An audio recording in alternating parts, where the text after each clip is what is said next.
Good morning students. आज अपन अपना lesson number 3 start करते हैं, पीरियोडिक टेबल। तो देखिए, तत्वों का वर्गीकरण जो है वो तत्वों के समान रासायनिक और भौतिक गुणों के आधार पर इनको व्यवस्थित किया जाता है। तो तत्वों के अलग अलग अध्ययन के लिए अलग अलग वैज्ञानिकों ने अपना अपना सिद्धांत दिया था, जो आप लोग 10th में पढ़ के आए हो। जैसे डोबेनियर का त्रिक नियम है। तो डोबेनियर ने बताया था कि समान गुण वाले तीन तत्वों के त्रिक बनाए। याद है आपको? डोबेनियर के अनुसार त्रिक में उपस्थित अन्य दो तत्वों के परमाणु भारों का औसत ही मध्य तत्व का परमाणु भार पाया गया था। जैसे लिथियम, सोडियम, पोटेशियम। तो लिथियम और पोटेशियम का जो अणुभार होगा उसका जो एवरेज आएगा औसत, वह 20 वाले तत्व सोडियम का होगा। दिखाई भी दे रहा है, लिथियम का 7 और 39/2 23 आ गया। ऐसे कैल्शियम और बेरियम दोनों का मिला के 88.5 आता है एवरेज, तो वो स्ट्रोंशियम का होगा। ऐसे Cl और I का मिला के 81.25 एवरेज आता है। इसका मतलब Br का 81.25 अपने पास में इसका एवरेज आ जाता है। न्यूलैंड लॉ ऑफ ऑक्टेव्स देखिए। न्यूलैंड के अनुसार यदि तत्वों को उनके परमाणु भारों के क्रम में व्यवस्थित करें तो पहले तथा 8वें तत्व के गुण समान होते हैं।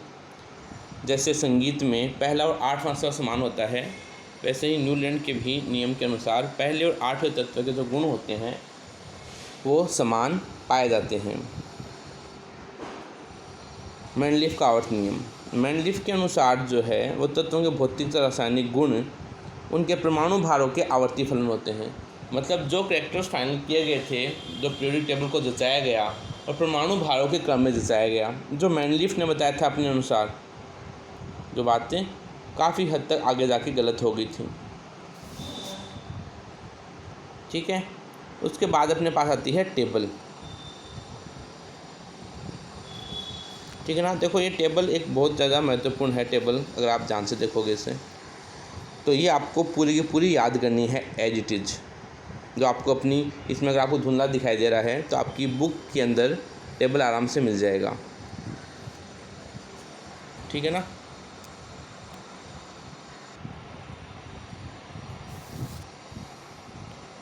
तो यहाँ अपन जो बात करते हैं वो टेबल्स के अकॉर्डिंग बात की जाती है कि पहले 2 कॉलम एस ब्लॉक के हैं, उसके बाद के 10 कॉलम डी ब्लॉक के हैं, उसके बाद के 6 कॉलम पी ब्लॉक के हैं। तो टोटल 6 ये हो गए और 10 ये हो गए और 2 ये हो गए। टोटल 18 कॉलम अपने पास पाए जाते हैं। इनको अपने कॉलम वाइज ही याद करना है।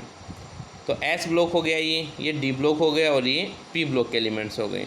और इनके बीच में, डी ब्लॉक के बीच में यहाँ पर 58.7 लेंथेनम के बाद में देखो सीधा 72 आ गया। मतलब 58 से लेकर 71 तक जो एलिमेंट्स हैं वो एफ ब्लॉक के एलिमेंट्स कहलाते हैं।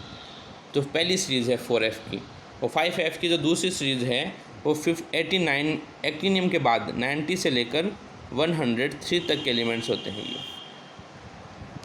तो ये अपने को चारों के चारों ब्लॉक्स के बारे में अपन आगे पढ़ेंगे, लेकिन आप टेबल इसको पहले याद कीजिए। ठीक है ना, ताकि कल से अपन जब वीडियो दोबारा बनाएं कल नेक्स्ट, उसमें आपको ज़्यादा परेशानी का सामना नहीं करना पड़े।